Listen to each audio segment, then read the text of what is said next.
ihame ry'umunsi. Nk'uko mubizi turi mu mwaka wo gukira ku buzima bwawe, ku bugingo bwawe, ku gihugu cyawe, aho uri hose. Ihame ry'umunsi: Uwiteka agukuyeho igisuzuguriro. Yesu wa 5:9. Uwiteka abwira Yesu ati, none mbakuyeho igisuzuguriro abanyegiputa babasuzuguraga. Nicyo gituma aho hantu hitwa Gilugali na bugingo n'ubu. Amen. Uyu munsi wa none ngutangariza, birashoboka ko hari igisuzuguro cyari kikuri wari umaranye igihe kinini cyane.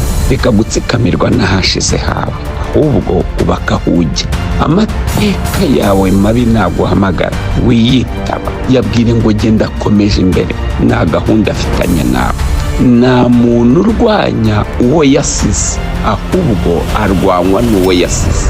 Niba ubona urimo urwana, izo ntambara zirimo zikurwanya n'iz'aho wavuye, ntabwo ari iz'aho uri mujya.